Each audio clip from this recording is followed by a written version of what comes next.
Bien, así que arrancamos entonces con la grabación ya de la clase. Bueno, la idea es de empecé a implementar ya desde el año pasado, hacer algún encuentro de esta manera, por videollamada, como para poder despejar dudas, sobre todo antes de los parciales. Me parece que es algo que sirve para romper un poco la virtualidad también. Ayuda al tema de ver que hay una persona del otro lado, que empezar a conocernos un poco. Son 85 en el aula, se imaginan que no los voy a conocer a todos, pero bueno, por lo menos eh, sacamos un poquito de distancia entre nosotros. Y para que lo tengan ustedes también como una instancia en la que puedan consultar todas las dudas que tengan, puedan enterarse un poco más de cómo va a ser el examen y demás. Vamos a empezar primero por eso, si les parece, les cuento un poco cómo va a ser el parcial. El examen va a ser un examen a desarrollar.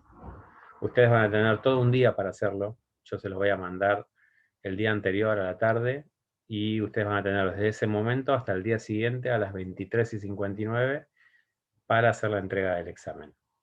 No hay un tiempo de ejecución del examen. No es que ustedes abren el examen y tienen tanto tiempo para hacerlo, sino que lo pueden leer, ni bien se los envío, o lo pueden leer al día siguiente. Lo importante es que antes de las 23:59 tienen que enviarme el mail con las respuestas.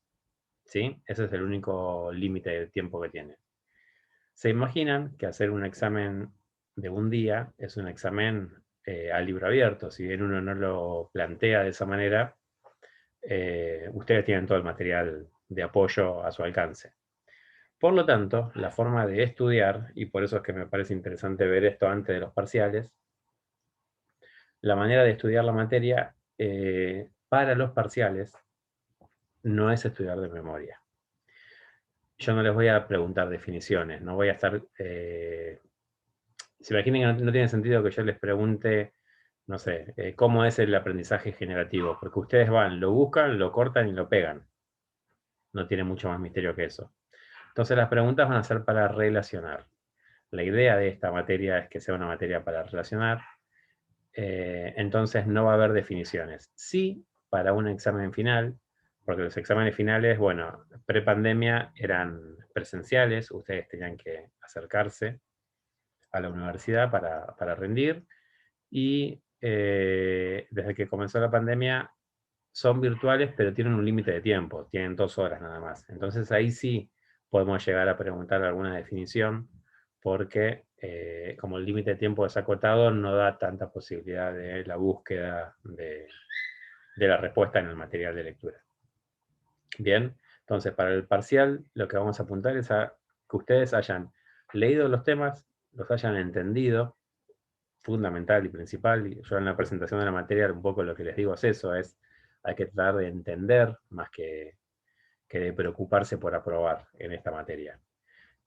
Con los temas entendidos van a poder llevar el parcial sin ningún tipo de problema.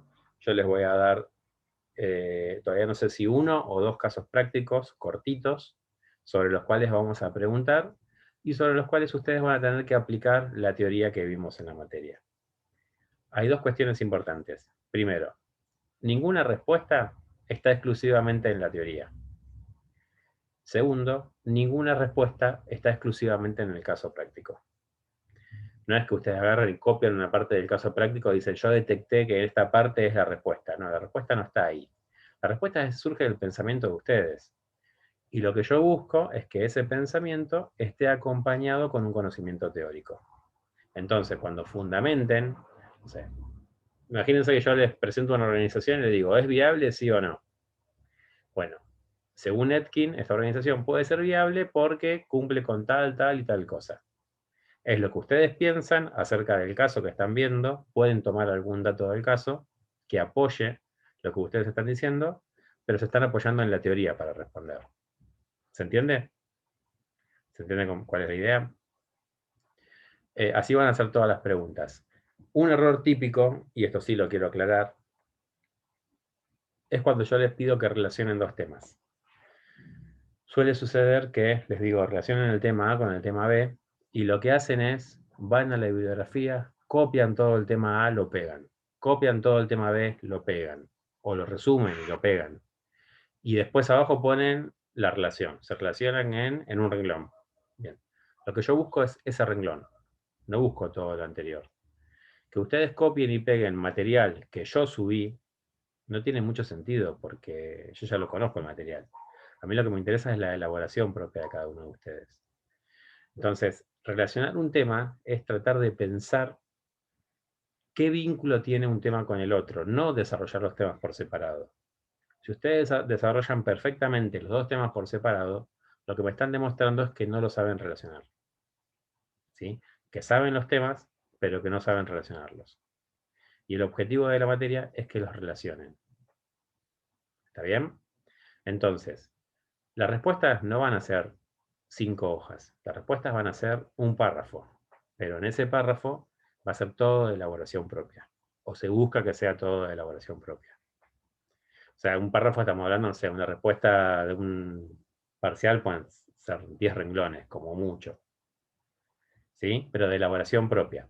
Cuando yo abro un parcial y veo que tiene 9 hojas, sé que la mayoría de lo que voy a leer es lo que escribí yo en la bibliografía. Con lo cual no tiene sentido. Me estoy leyendo a mí mismo. Porque para completar 9 hojas, o sea, no les voy a pedir que escriban un libro. Y si ustedes completan 9 hojas de material propio, están escribiendo un libro. Buenísimo, los felicito, pero no vamos a exigir tanto en la materia, no es la idea. ¿Sí? Yo no escribí un libro, tampoco voy a pretender que lo escriban ustedes. ¿Está bien? Así que esa es más o menos la idea de lo que va a ser el parcial. Y en cuanto a la metodología, como les dije, se les envía un mail con la consigna y tienen más de un día para responderlo. Sí, lo que tienen el examen es un horario límite de entrega.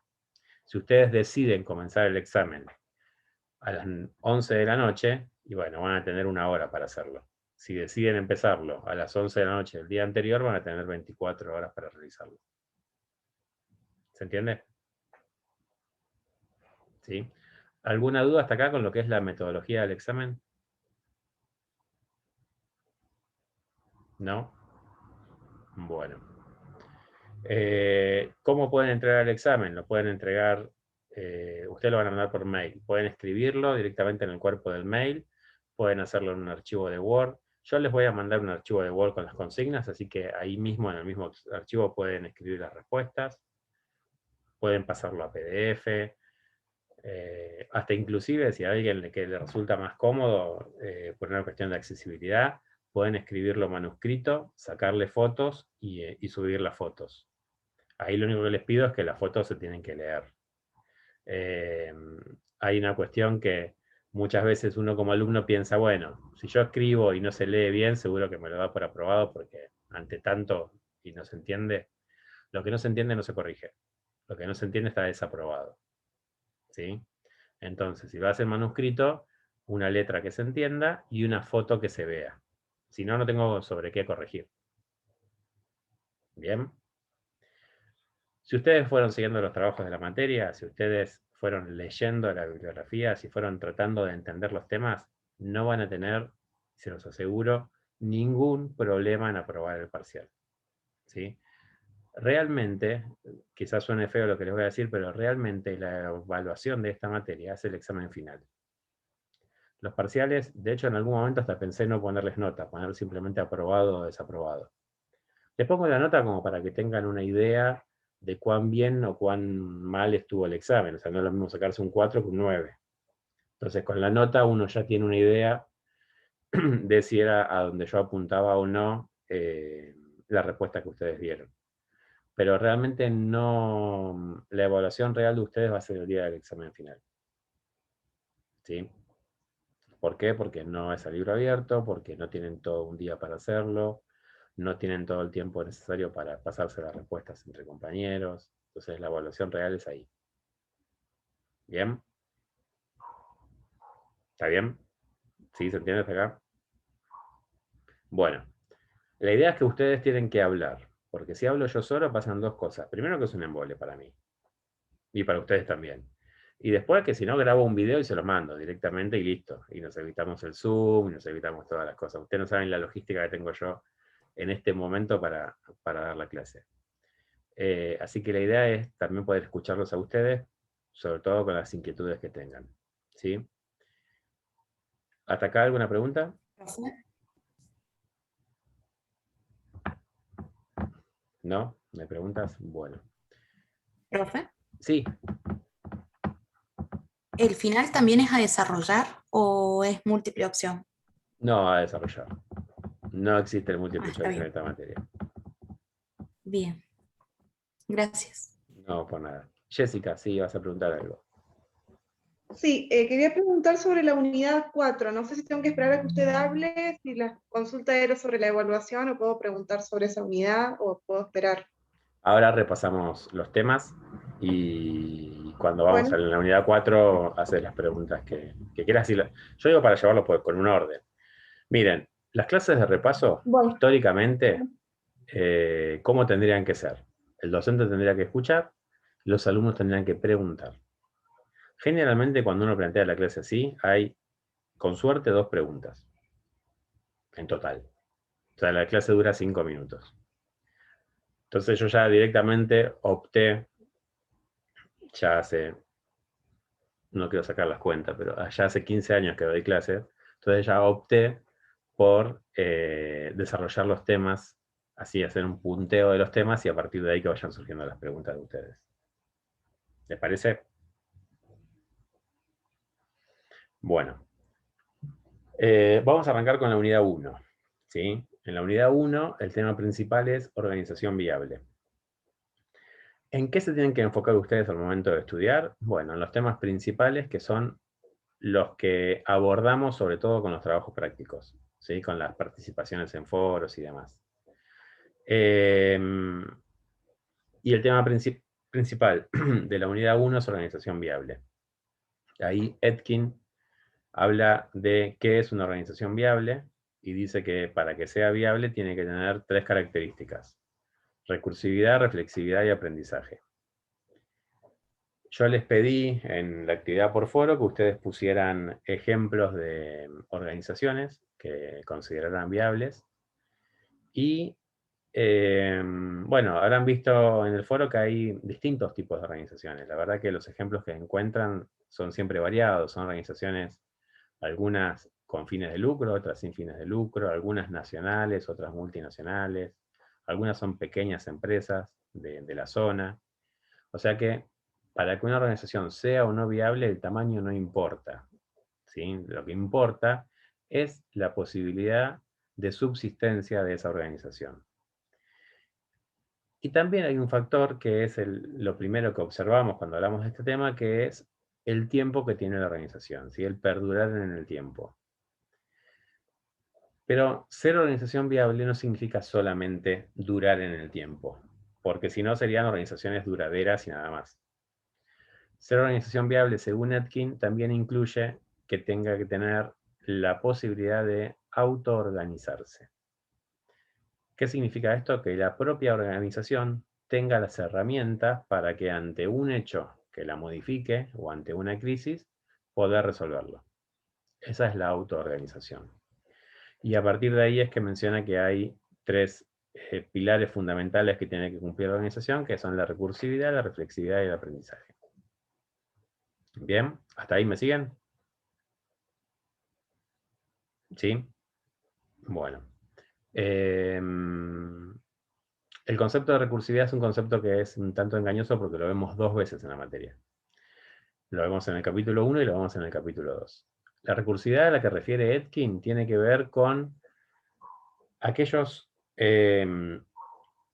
conceptos que son fundacionales en la organización, ¿sí? Aquellos elementos sobre los cuales la organización se paró, que son el motivo por el cual existe la organización, y esas características son a las cuales la organización tiene que acudir ante un inconveniente que tenga, ante una resolución de un problema. La recursividad lo que es volver a las bases constitutivas para afrontar los problemas. Va muy asociado con el concepto de identidad, ¿sí? De que uno puede identificar que la forma de resolver el problema es la forma de esa empresa y no de otra. ¿Sí? Que en las formas de hacer se vea que estamos hablando de esa empresa. Ese es el primer atributo que tiene que tener una organización para ser viable. Bien, ¿hasta acá se entiende? ¿Quién podría mencionar algún atributo que sea así, que sea de la parte de la constitución de la propia organización? La misión, la visión, valores. Bien, misión, visión, valores, que son conceptos generales y que son conceptos fundacionales. La visión es hacia dónde va la organización, cuál es el sentido que tiene, por qué existe. Siempre doy un ejemplo que es bastante sencillo. Greenpeace, ¿cuál es la visión? Tratar de mantener el medio ambiente, ¿sí? De cuidar el medio ambiente. Después tenemos la misión, que tiene que ver con el cómo. ¿Cómo hago para cumplir esa visión? ¿Sí? ¿Cuáles son las acciones que realizo? Y después los valores, que los valores se refiere a aquellos límites que tiene la misión de la organización. Es decir, es lo que define qué es lo que se puede hacer y qué no, qué es lo que está bien y qué es lo que está mal. ¿Vieron cuando uno dice que hay una frase muy conocida que es: los ladrones de antes tenían valores, tenían códigos? ¿Escucharon alguna vez decir eso? ¿No? ¿Es algo de acá del conurbano de Buenos Aires nada más? Bueno. ¿Alguien lo escuchó alguna vez decir antes? Que los ladrones de antes tenían valores, tenían códigos. Sí, ¿Y qué quiere decir? sí. El límite, digo. Estos límites que Y que antes respetaban a las mujeres, un poco a los viejos. Lo primero que se Creo que escucha... viene más por el lado creo que viene por el lado más de que los ladrones no robaban en la zona en donde vivían porque Por ejemplo. saben de dónde vienen. Exactamente. O que te robaban pero no te mataban, por ejemplo, se decía. Qué buenos, ¿no? Qué copados. También. Pero bueno, tiene que ver con esto, con una identidad, con ciertos límites en su accionar. Esos son los valores. Las organizaciones, al igual que las personas, también tienen valores determinados. Volvemos al ejemplo de Greenpeace. Imagínense ustedes que hay un problema que es la caza indiscriminada de ballenas. ¿Estamos de acuerdo? Que es un problema que Greenpeace intenta de proteger esa cuestión. Ok, a mí me nombran gerente de Greenpeace y llego el primer día y digo, listo, tengo la solución para acabar con la caza indiscriminada de ballenas. Vamos a matar a todas las ballenas. No vamos a dejar ni a una. De esa manera, no va a haber más caza indiscriminada de ballenas. Práctico, ¿o no? ¿Estaría bien? Las ballenas dirían que no, pero No. ¿ustedes qué opinan? no, porque atentaría contra el No es una locura. Atentaría contra el Identidad sentido de la la organización. organización, claro. Exactamente. Atentaría primero contra la visión. Si estamos tratando de cuidar el medio ambiente, no voy a matar a todas las ballenas. Eso es un valor, ¿sí? Eso entonces está marcando un límite de qué se hace y qué no. Parece algo grotesco llevado a este ejemplo, pero sin embargo es algo que las organizaciones utilizan mucho.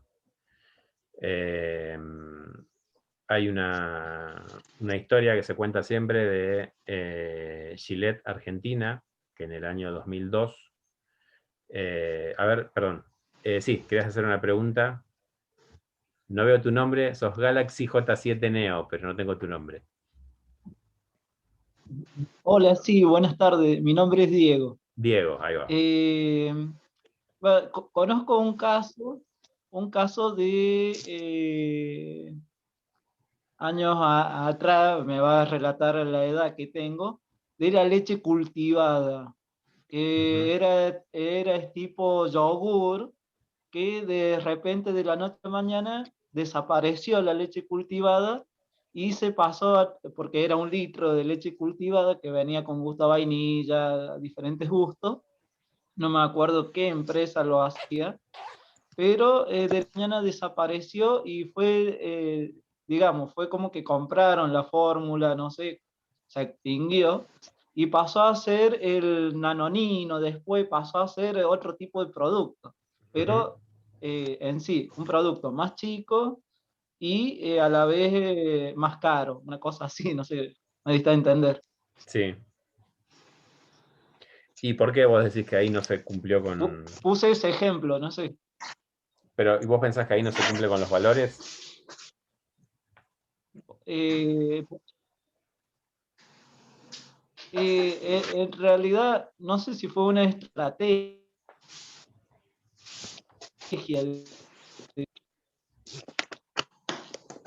Te escuchamos medio entrecortado ahí. reconocido, pasó a ser a un producto más chico, en un envase más chico.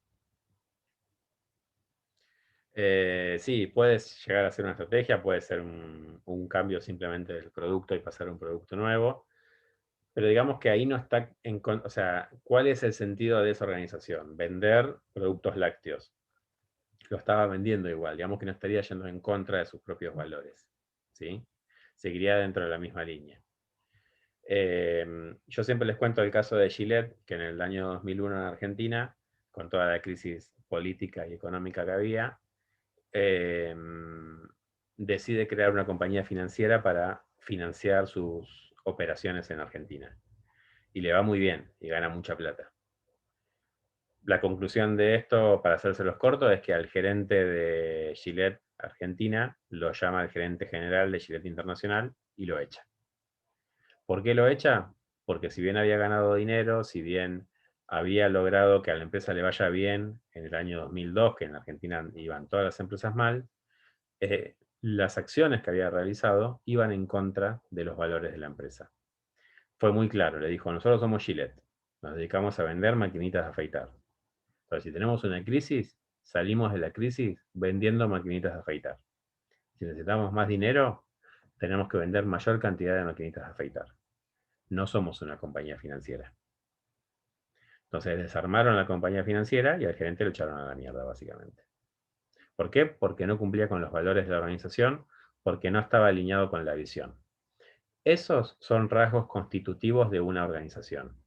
Y ahí es donde tiene que acudir la organización para considerarse viable. ¿Por qué? Porque tiene que perdurar en el tiempo, pero con una determinada identidad. Si la organización cambiara continuamente de identidad, no estaría siendo viable, sino que lo que estaríamos haciendo es refundando la organización. Es decir, estaríamos creando una organización nueva. Entonces no hablamos de viabilidad ahí. Hablamos simplemente de un cambio en la empresa que dejó de ser lo que era y ahora pasó a ser otra cosa nueva. Lo que dice Etkin es, para que sea viable, tiene que perdurar en el tiempo, pero no de cualquier manera. Perdurar en el tiempo implica, ¿vieron esas empresas que uno conoce que cambian de nombre cada 5 años? O esos negocios que los cierran, los abren, uno sabe que los dueños son más o menos los mismos, pero que lo van cambiando de nombre porque quebraron, entonces presentan una sociedad nueva. Bueno, eso no es una organización viable. Por más que esté abierto hace 40 años, no importa. ¿Por qué? Porque la viabilidad se corta cuando se corta la recursividad. Cuando se pierden esos rasgos constitutivos, esa identidad de la organización. Bien. Esto va acompañado con la reflexividad y el aprendizaje. La reflexividad tiene que ver con la mirada a uno mismo, el cómo la organización se observa a sí misma para poder seguir trabajando, y el aprendizaje tiene que ver con cómo hace para incorporar conocimiento a partir de las experiencias propias y también a partir de las experiencias de otros, ¿sí? No es necesario que uno viva las experiencias para saber qué es lo que va a pasar. O sea, yo no necesito cortarme un brazo para saber que me va a doler, ¿sí? Veo a una persona que se cortó un brazo y veo que le duele, listo, no me voy a cortar un brazo. Vivo la experiencia a partir de otro también. Pero eso es aprendizaje. Bien. Nosotros tenemos un capítulo específico que es el capítulo 3 para hablar de aprendizaje, con lo cual se puede asociar un tema con otro tranquilamente. Y tenemos la unidad 4, que de lo que habla es de herramientas que sirven para la reflexión. El análisis FODA, la cruz de Porter, la matriz BCG, son todas herramientas de autogestión y de autoobservación de la organización, ¿sí? Son herramientas reflexivas que ayudan a este a esta característica que menciona Etkin que tienen las organizaciones viables. Así que ahí también lo pueden asociar un tema con otro. ¿Bien? ¿Se entiende hasta acá? Sí. Yo quería hacer Bueno. una consulta. Sí. Te escuchamos medio bajito, Leandro, ¿eh?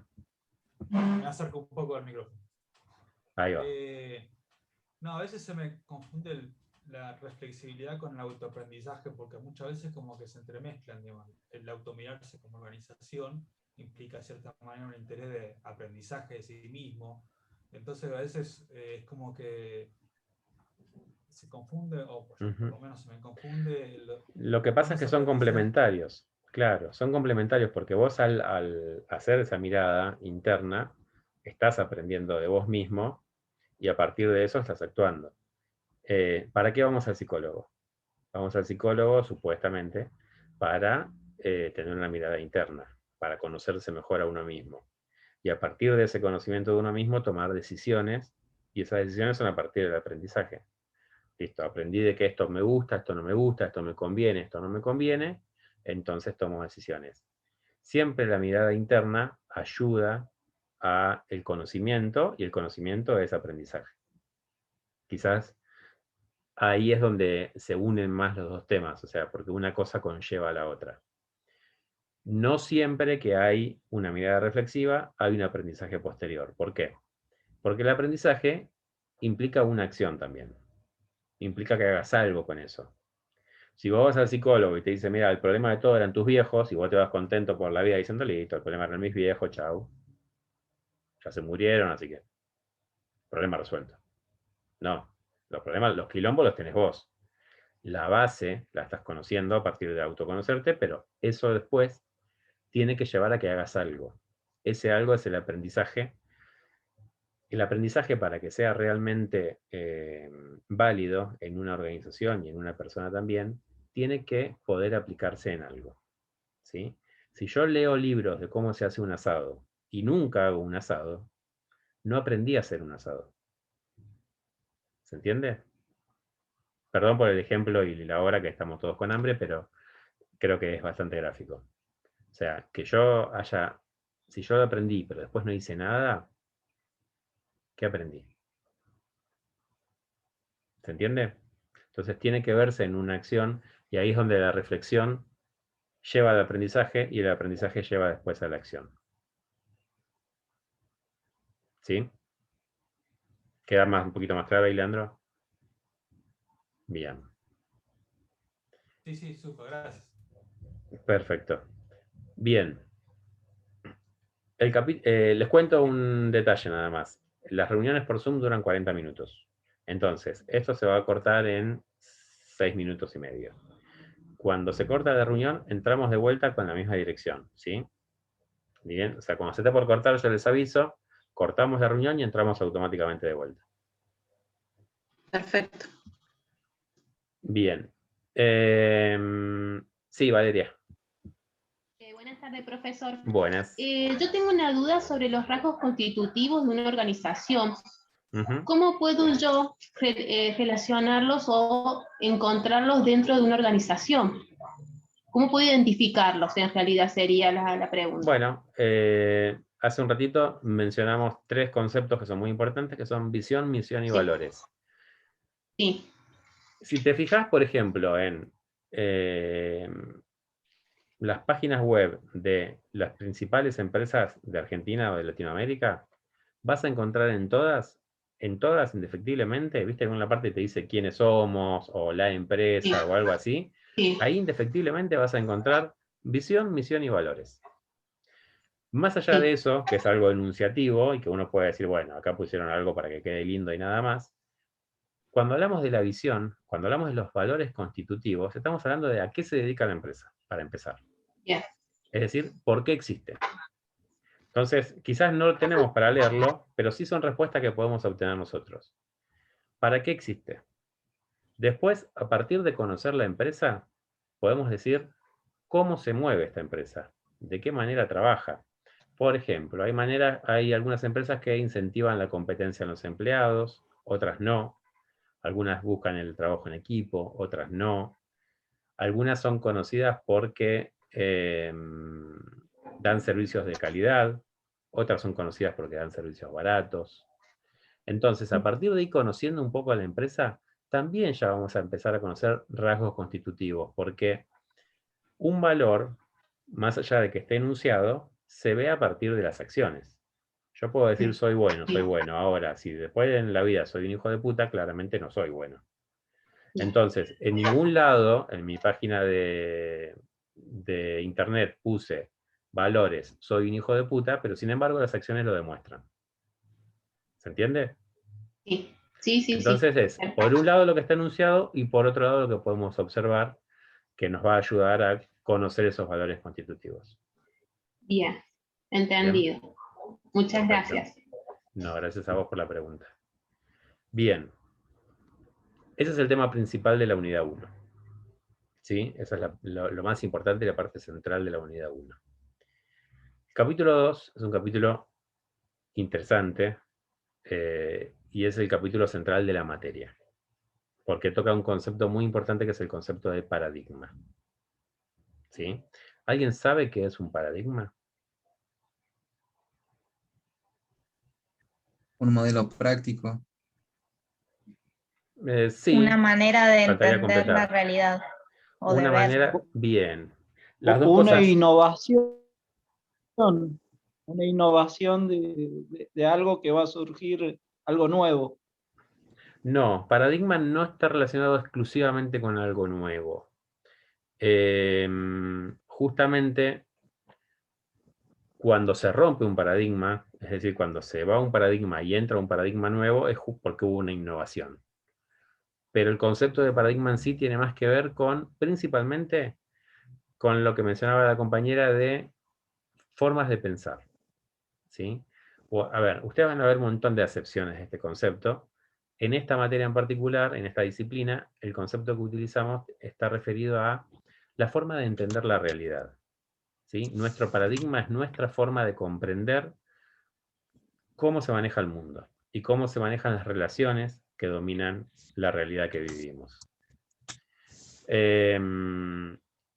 A partir de eso nosotros vamos a accionar. A partir de eso vamos a entender la realidad, la vamos a decodificar y vamos a tomar acciones. Bien. No me quiero meter de lleno en el tema porque se nos va a cortar la charla. Vamos a hacer así. Vamos a cortar ahora, entramos de vuelta y empezamos a hablar bien de paradigmas, así no lo cortamos en el medio.